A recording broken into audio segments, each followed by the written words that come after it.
Uh-huh. Apparently now I am. Good afternoon, good morning, or good evening, and welcome to another thrilling, exciting, action-packed, and fun-filled episode of the Blurring the Lines podcast. I am your host, as always, Peter Nikolaidis, and as always, I am joined with my co-host, joined by my co-host. I'm not joined with him. We're not Siamese twins. We have a lot in common, but we're not joined. Joined by my co-host, the lovely and talented Adam Bell. Why, thank you, Peter. I haven't been called lovely and talented in a long time. Well, it sounds like you and your wife need to talk. Oh, man. And get a little thank you from time to time, Yeah. How are things? Doing well. It's sunny. It seems like we've had nothing but rain and clouds for the last 2 weeks, and Yep. It's sunny today and nice. Yeah, speak for yourself. We have nothing but rain, and to the north of me up in Vermont, they have nothing but snow. Lucky them. Lucky them, and well, better them than me. I don't have my snow tires yet. That's not a thing where you come from, is it? No, we don't. Snow tires. What? No tires. What is that? I grew up in Ohio, so I know what snow tires are and I know what chains are. I mean, because my dad had snow tires. I mean, in his garage, he had 4 tires racked up for the winter time and 4 more tires. Yep. Yep. Yeah. So you putting snow tires on or chains? Yes. No, both. Okay. So as I have a rear wheel drive car, I also have a set of chains for it. So when it gets really nasty out, I break out the chains, and but that like limits your top speed to 35 miles an hour. So that's a short-term type of thing. You don't just put them on for the winter and call it a day. Yeah. I guess it never occurred to me that the Tesla was rear-wheel drive. Mine is the last of the rear wheel drive Teslas. And the reason I bought it was because I succumbed to fear and marketing.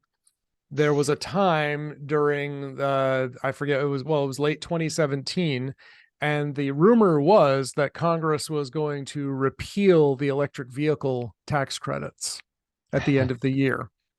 So I caved and took possession of the vehicle before the end of the year. And the only one that I could get that was under $100,000 that I could take possession of was a rear wheel drive. And so I took it. I mean, it's okay, in the back, but it's not as good as a 4-wheel drive. And it's frankly not as good as a front wheel drive, despite what the Tesla salespeople would tell you. So as of now, and as of 2018, all Teslas are they're all all-wheel drive. All-wheel drive, yeah. Yeah. It's a battery-powered car. It should be. In hindsight, it's one of those things that, had I known, I would have happily paid the extra money for an all-wheel drive. I definitely would have. But even without that, like this thing, it's especially with its anti-lock brakes. I mean, it is panicky. It is jittery on when it feels a little snow or ice. It's just like, you hit the brakes to stop, and it's like, well, we're thinking about stopping, but we've got to be, and I'm like, no, I really wish you would just engage the brakes right now, because I'm heading right towards this mailbox. Engage, Captain. Yeah, and it doesn't do that. So yeah, that ain't fun. That ain't fun. But yeah, up in Vermont, apparently they've gotten like feet of snow, and down here we've gotten feet of rain. So. Yeah. Our rivers are really full right now, but I mean, my farm is great. I mean, the water is a little bit higher, but it flows right on through. Yep. Well, there you go. And snow don't flow, does it? No, not since it's just not unless it's a glacier. Yeah, well, it's a slow flow. Yeah, slow flow. That's also a type of yoga I enjoy. So. Slow flow yoga. Yeah. So, all right. So, let's see. What do we want to talk about? Tech stuff first or health stuff first? Let's get health stuff out of the way, and we'll have fun with tech. Okay. Yeah, fun. Great. I don't have a lot of fun health stuff to report. My rotator cuff is still hurting, and so I have resumed physical therapy exercises on that.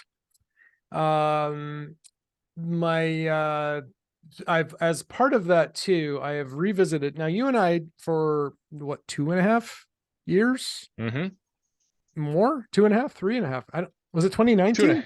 It's been 2020. 2.5 years. Okay. For two we and a half started in like a years. July. So I think Right. next July will be 3. But July of 2020? Must have been 2020. Yeah. Okay. We started the 100 push-ups a day challenge. And by and large, we have both done more than 100 push-ups per day on average, right? But recently I was doing a little bit of research, which was prompted again by this being a recurring pain in my shoulder, to find out like how many do we really need to be doing to get the benefits? And at least one study said that doing 8 to 12 push-ups twice a week is enough. Is that for children or? That sounds way low to me, but I have backed off to 20 really well-formed top quality push-ups, because what I was definitely doing was not well-formed top quality. My form was suffering, and I was just going for quantity, not quality. So I am backing off on those.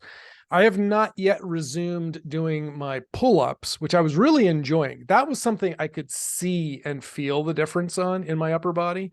So I want to start doing those again. The thing is, though, is I have moved all of my fitness stuff to my upstairs workout space. And the downstairs is where I have my 2 bar stools, where I made my improv pull-up bar. So that doesn't jive for mixing those two. So I'm kind of I'm trying to figure out the best way to get some kind of pull-up bar up here. I'm just thinking about it. I might be able to repurpose my inversion table and just mock that up as a faux pull-up bar kind of thing. That might be the best thing to do, because I very rarely use my inversion table. I'm using that like once a month. So that might be my next step, to convert my upstairs space into my full-on workout area. But I've bought a few more things to sort of support my physical therapy that I'm going through for my knee. And 3 nights ago, I did something stupid and seemed to have re-injured my knee again, the same one. I just aggravated it by just like, I was sitting in basically in a yoga pose, and I did not take my own advice. I felt some discomfort, and it didn't feel like pain, but I didn't take into account that, I had a recent possibly serious injury. And as a result, I aggravated it. And so it feels like I backslid a little bit. So, okay, fine. Lesson learned. I'm the first one to say I often need to repeat lessons before I learn them. So let's hope that this one sticks. But welcome to the AARP podcast. Yeah, thank you. They haven't sent me a letter in like, it's been at least a week. Because you're 50 now. I mean, you're qualified. But wait, there's more. Yeah, there's more. My nose bleeds. I had my nose cauterized 2 weeks ago. And essentially what happened was a big, I had a big clot build up. But it was, which is how it works, right? They burn it up and that causes a clot. But that clot caused my nose to be really sensitive. So like, even like it was irritating. Like I would go to blow my nose, and so today I went to blow my nose, and I was like, ow, it hurt. And I touched it, and sure enough, I reopened the clot and pretty much undid all the work that the doctor did 2 weeks ago. So cauterizing my nose, not a success. Okay. Yeah. Great. So that was a waste of time and money, and put myself through 5 days of misery when I couldn't blow my nose and wasn't supposed to, like, it was nasty. So overall, health-wise, I don't have any good news to report. This is not the direction that I want to see things going in. So yeah. How about you? Oh, I'm doing fine. Well, so I Oh, had a great, couple thanks. questions. Yeah, I had a couple questions about your push-ups. So the way that I do my push-ups is sometimes it depends on my workout at CrossFit. Uh, I almost never do more than 34 push-ups in a row. Uh, Same. and I try to do those as quality, and sometimes my body just hurts. And if I'm hurting, like if I feel the hurt, like typically it's my elbow. It's like sometimes it feels like there's sharp pain in my elbow when I start the push-ups, and I just like, nah, I'm not gonna do them now. Uh, Mm-hmm. but I do 34 in the morning, and then I do 33 before my shower, and then I do 33 after my shower. That's my typical pattern if we Mm-hmm. didn't do any push-ups or anything like that in CrossFit. Um, but then I also, when I do things like CrossFit, when I do burpees, if I do 100 burpees, I'm not going to turn around and do 100 push-ups. You've just done I've done them. them. So I have a bit more variation in my push-up Mm-hmm. practice than Yep. you do. Yep. You end up doing more just straight push-ups because I do try to do as clean as possible. There's times I'm like, oh, is my back straight? No, straighten it up. Is my nose touching every time? You get it back down there. Mm-hmm. So if I'm just trying to hammer through them, I might lose a little bit of form. So I Yep. just try to be intentional with all of them Yep. and keep clear. So I Yeah. don't know. Well, for me, the benchmarks I have is how I look and how I feel, Mm-hmm. and maybe how the push-ups feel. That's really all I'm going. Like I didn't take measurements. I'm not doing, weight training and bench presses, et cetera, et cetera. So I'm going to just keep an eye on how I feel and how I look as my Mm-hmm. measurements and see how, how those two metrics track. And Yeah. also a third, like how easy they are to do, but well formed. But we'll see. Again, like I said, I'm also, I'm starting to do, incorporate my PT exercises again, and just try to, get things back on track. So Mm-hmm. it's just, but I talked with my PT, and didn't really have a lot to say about it, but the concern I have is, like, I don't do a lot of boxing. I'm not doing jujitsu and sparring anymore.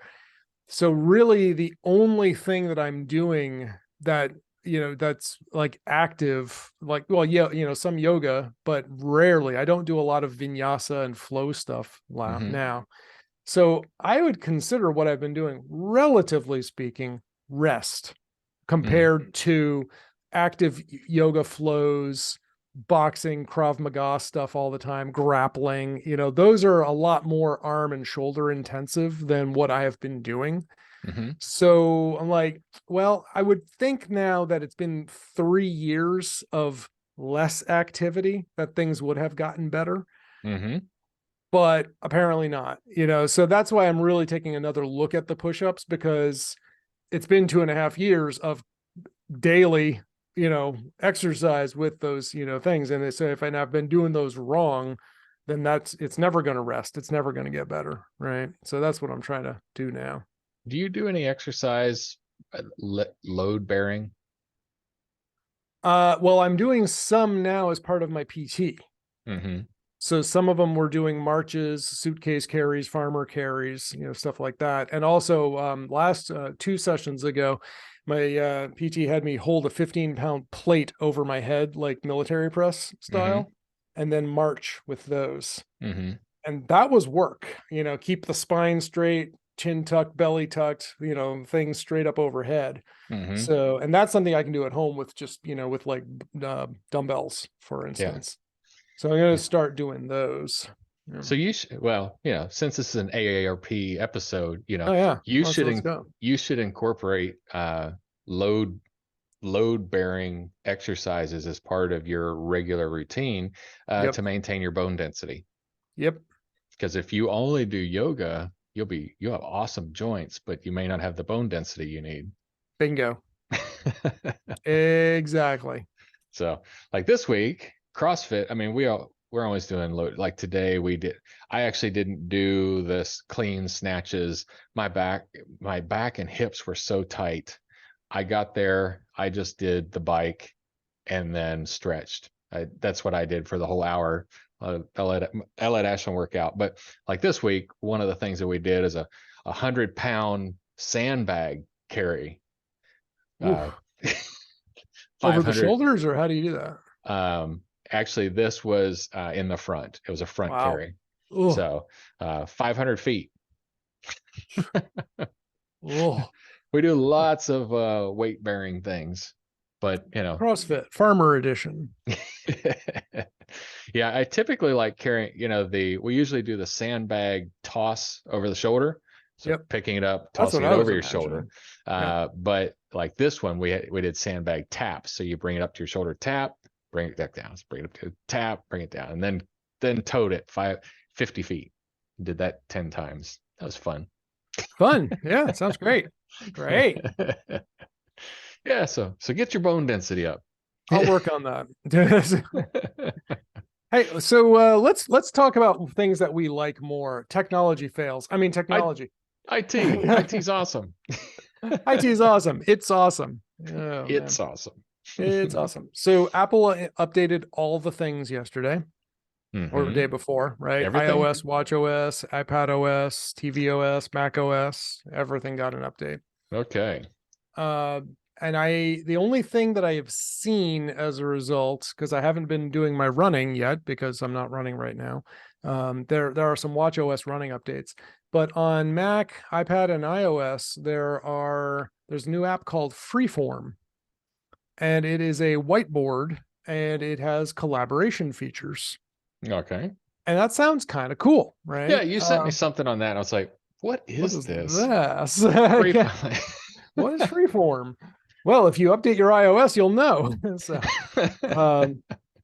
Anyway, it seems pretty cool. I mean, I like whiteboard and I like collaborative, whiteboard stuff. So it's like we could be using, like right now, you and I are using a Google Doc for our show notes, but we could use Freeform, which would also let us draw and insert objects and things. And if you have an iPad with the Apple Pencil, you can use that for your drawing and annotations and stuff. So I think it's kind of cool. I'll check it out. Again, it's limiting, like I can't use it with my team at work because 2 of my 4 analysts use Android phones and don't have any Apple devices. So it's only in the Apple ecosystem, just like FaceTime used to be, apparently that's something I've not yet tried. Like you can send a web link to someone to have them join a FaceTime call from a Windows or a Linux box now. I've never tried it, but the feature exists. Okay. Just like you can send an iMessage to someone with SMS, or with an Android phone, it goes via SMS. So there is some cross-platform capabilities, but it's not as easy, right? It's not as simple as if someone else has a Mac. But I'm curious with the Freeform app. Did you have a chance to take a look at it yet? No, I didn't. Yeah, I mean, it looks pretty cool. Are you on a Mac now, or are you in a Windows machine? I'm on a Windows machine, but I just saw that I do have an update, and I can give that an update on my phone here in a bit. There you go. I like things like that. This is funny because I have a shared board, but when I look at it, I don't see it. Oh, turn on iCloud. That's right. I have to enable iCloud. That's the other part. You have to enable iCloud sharing within your settings for Freeform. And if I click that, merge that, boom. Now I should have a shared board. I did notice it was a little buggy though, getting started, because I have a board that I shared with Scott, listener and friend of the show, Scott Wilsey. And I was able to share it with him. But then when I tried to share the same board with you, it just gave me an error saying it couldn't share with you for whatever reason. So I did the classic wait for a day and then try again, and then it worked. So yeah. Anyway, it's it seems decent. You can insert photos, graphics, emoji, etc., text, of course, and free scrawling, handwriting and stuff. So yeah, I say next episode maybe we should, and definitely for our friends with beer, we should use that as our collaboration doc and see what happens. That'll be cool. All right, mine's downloading. It's got 8 minutes remaining. Excellent. So not tech related. We'll get there. Follow me on this one. Okay. I bought a new pair of shoes this week. Wait, what? Yeah, Yeah, a couple. Actually, it was late last week. Yeah, I are they bought smart a. shoes they attach to your watch? Nope. I bought a couple of pairs, one of light brown and one dark brown shoes. Mm-hmm. And the reason I did this is because years ago I bought a light brown belt with the intention of having a pair of light brown shoes to go with them. Never got around to buying the shoes. Mm-hmm. So I finally did. And then that meant that I needed, of course, to buy a new light brown band for my Apple Watch. Tech You are adjacent. See, I totally get that. you are a slave to fashion. Yes, I am. So what I have recently come to my conclusion is what differentiates a good Apple Watch band from a not so good one. Mm-hmm. It's the connector on the band where it goes into and connects to the watch, where it slides in. Mm-hmm. That is where I find the highest differentiator in quality.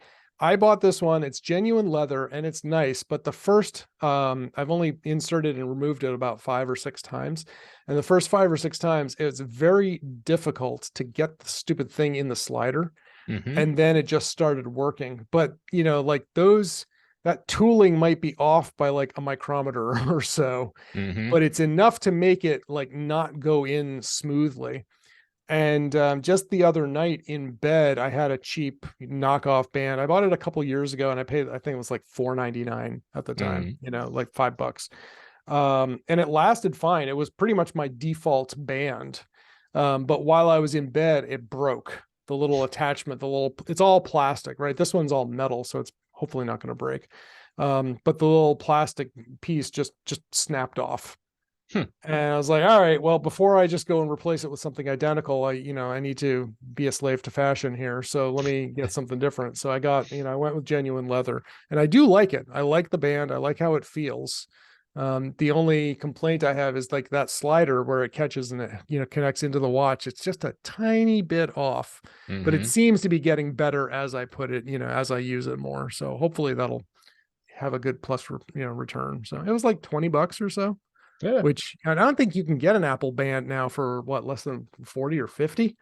I don't know. Yeah. I don't even know. They're not cheap. They're certainly not cheap. So yeah. Well, so something I asked for Christmas is what are those Air devices that you AirTags. AirTags. I requested an AirTag for Christmas. I have a spare AirTag sitting in the back of my car in a box with a UPS return label. Because I bought one of them for my keys, which we talked about on the show, right? I lost one. And so then I bought another one, to basically I spent $30 to not have to pay over $200 to replace my Tesla key fob when I lost the first Tesla key fob. I liked it enough that I bought another one to attach to my wallet. Okay, good. So far, so good. And then I thought, wow, I should get another one to put in my suitcase. But then I remembered, then my thought was, well, I'm not going to be traveling with my car keys. So I really shouldn't need both one for my suitcase and my keys at the same time. And it's trivial to change the name of one of these. So why don't I just stick with 2? Then my neighbor said, well, if you're going to be gone a month during winter, you should leave your keys with me so we can, move your car if we have to. And now if I do that, that means I definitely want to keep them tracked, because if my neighbor loses my keys, I want to know where they go. Yeah. So now I might keep it. If your keys are in Vermont, why are my keys in Vermont? Why are my keys in Vermont? That's a little odd. And why is my car in Vermont too, for that matter? Right. So yeah, I'm a big fan of the Apple AirTags. I was like, am I being super cheap? Should I just hang on to this one? And so now I might end up keeping that one after all. So let me ask you you a Christmas present. Okay, well, let me ask you this about the AirTag. So I have noticed that I went to a UT football game this fall, and apparently, and we took two friends, and apparently one of those friends had an AirTag on their stuff, and they traveled around with us all the way to Knoxville and back, and all in one day. And then they said, we've noticed that somebody is traveling with you with an AirTag. Do you Yep. want to follow this? How am I able to do that? And why is that a That thing? is a safety feature, my friend. That is a safety feature so that they don't slip an AirTag into your pocket or your backpack or your car and use it to track you down without your knowledge. Yes. But it also seemed to indicate I could do something with it, like I could make it go off or something. Yeah, you could do that, because what can happen is if you feel like you are being tracked without your permission, you can make make it sound alarm, so you can find out where this thing is that you're being tracked by. Okay. Yeah, because apparently there was at least one case where I forget, I think a wife or a girlfriend slipped one onto her husband, or vice versa, husband slipped one onto the girlfriend's wife and tracked the former partner down to a bar and ran them over with a car. Oh. Yes. So there you go. Okay. Well, I mean, I see that, but I could also see, so like if you and I both had AirTags and we hung out in a Bahamas bar for a day or so, and then we parted ways, what's going to happen then? Theoretically, I believe both of us would get notifications that that AirTags are hanging around with us. Mm-hmm. Yep. Okay. Yep. Yep. Yeah. So the idea is, like, if I just leave one in your car and start tracking you, and you have an Apple device, and it's like, there's an AirTag nearby. But it's not Adam's AirTag, so that's a little weird. Yeah. So do those things have batteries? Yeah. Yep. They've got the little CR 2032s or CR 232. Yeah, I think so. 202 2032. Yeah, there's a difference. There's a couple of different numbers, and a couple of them are compatible with each other, but then there are others that are really close that are not. So check those numbers. Yeah. But it's a yeah, CMOS battery. Exactly. Standard little CMOS battery. Exactly. Yeah, and I don't know. I don't know how long they stay good for. Knock on wood, haven't had to change mine yet. So I hope they do better than the batteries used in my August smart lock, however, because those are terrible. That thing just eats batteries, and I have to change them out every quarter without fail. If I go more than 90 days, all of a sudden it just starts acting up, or it just dies. So I can see a flaw, or because you had talked about maybe putting one in a vehicle for tracking. So if I left one in my truck, because I wanted to know where my truck was at all times, and if you stole my truck would then tell you, hey, Adam's got an AirTag in his truck. You should find it so that you can effectively steal this truck. Pretty much. that is a danger. Yes. Yeah. I wonder, can you turn it off? I don't think so, because if you could, then that defeats the whole purpose of making it not used for tracking people. Yep. Yeah, it does seem like a flaw. Now, I'm not up on that. I know when they first, created it, this was there was a lot of hubbub, and apparently it was not unwarranted. So yeah, I really don't know the best, what the current status is on them. Yeah, I don't know. I mean, I can see, not wanting to have the ability to just secretly track somebody, but you could do that with a knockoff version that's just built for spy tracking things. I mean, so absolutely. So I don't understand why Apple felt the need to self-police themselves because of some bad actor, because that same bad actor just get a different technology. Yeah, but at least within the Apple, I think Apple's doing the responsible thing though by doing that though. I think they should, because it makes sense. Yeah, it's when it comes to theft and stuff like that, it's definitely a concern. But I don't know, and I don't know like what the time frame is. Like, is it, because if I'm near one of my things and I walk away, like within a minute or so, it's like, hey, you just left this behind. But the trick is, like, if you walk, like you leave your truck out in the barn and you walk inside to your home, it's going to be like, hey, your truck's out there, right? Yeah. And it'll tell you. I don't remember if it lets you customize that, so like it doesn't tell you, like, if you're home, like not to notify you, because you can tell, like, you can have a safe location for your iPad and your iPhone. If I leave, like when I was down in the Bahamas, I would leave my iPad back at the hotel room. I'm like, yeah, it's okay, yes, I know I left it at the hotel room, I meant to do that, don't tell me about it, that's fine. Yeah. I'm assuming you might be able to do something like that with your AirTags too. But then what does that mean? If someone steals your truck and drives away with it, does it not tell you that? I don't know. I'm not sure how that works.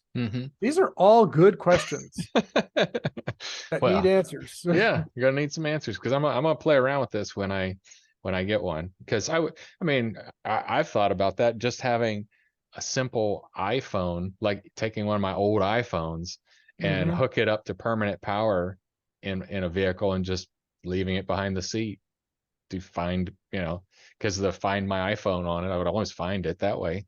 Yeah. AirTag's probably cheaper, but an advantage of doing, well, you don't want to do it with an old iPhone. An AirTag is definitely a better case for that, because if you did it with an old iPhone, it would need cell service to work, whereas an AirTag will just let you know whenever you're near another person with an Apple device.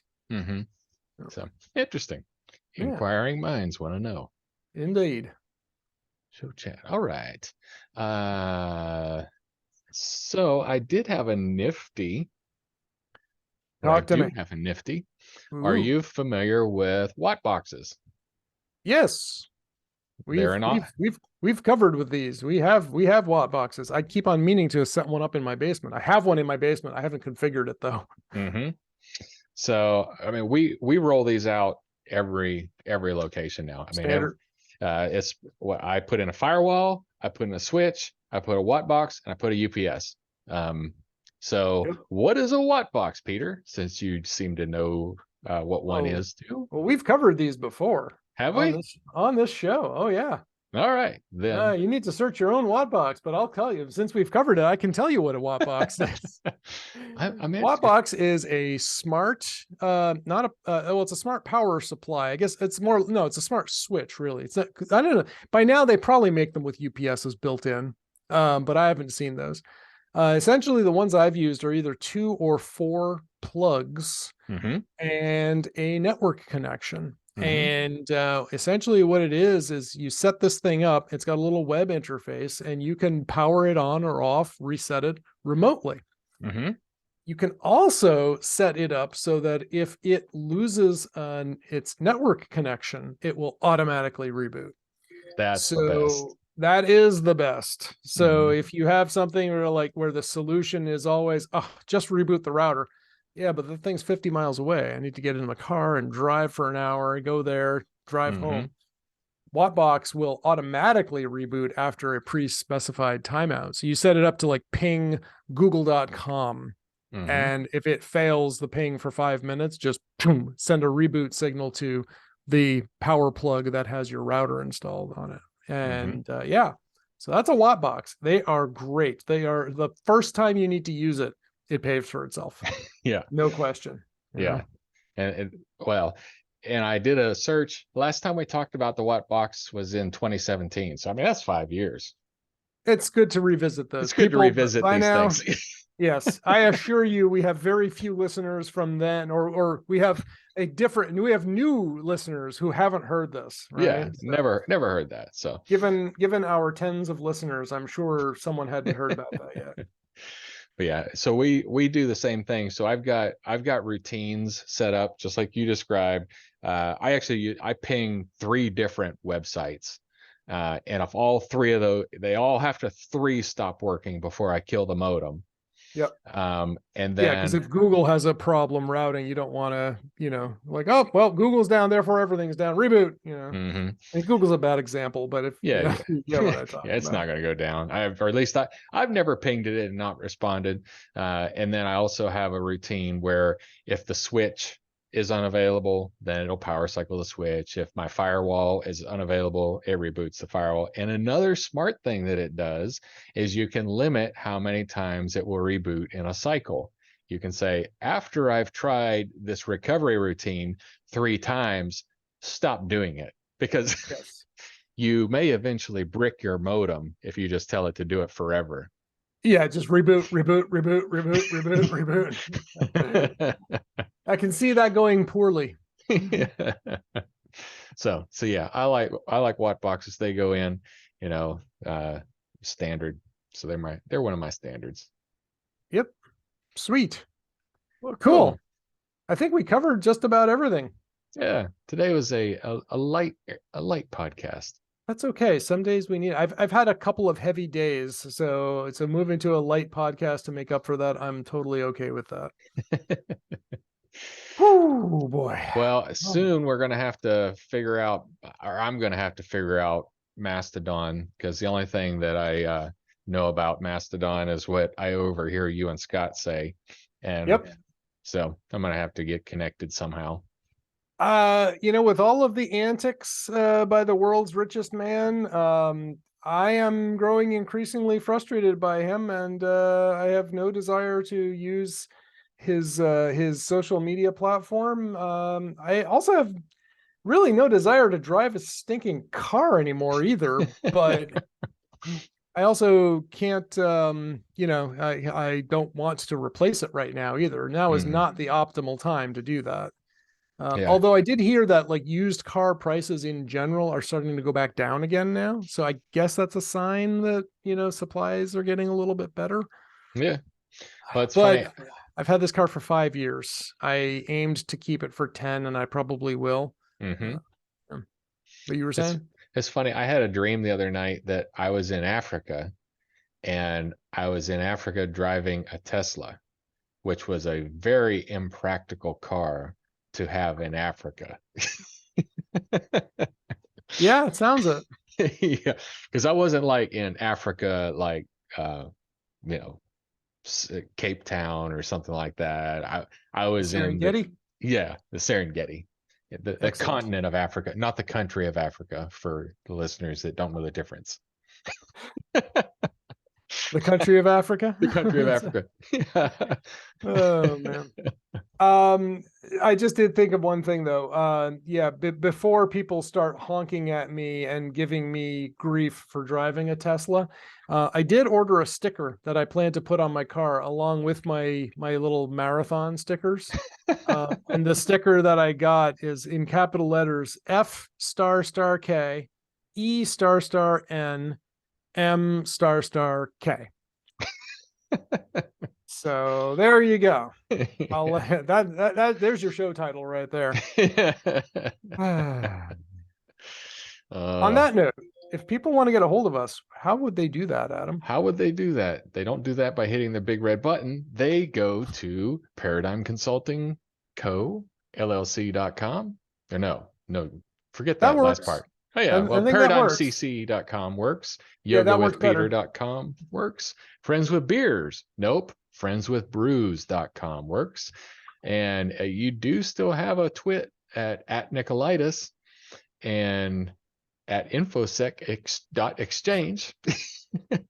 And then real-time updates. Mastodon. Mastodon, yes. Mastodon. I do. If you use the service called movetodon.org, you can find me on Twitter and it'll give you my Mastodon handle as well. Nice. Yes. So you can find me at sublimecomp.com and rrlavenderfarm.com and at sublimecomp still on the twit. And with that, we hit the big red button. Hey, we timed that pretty well.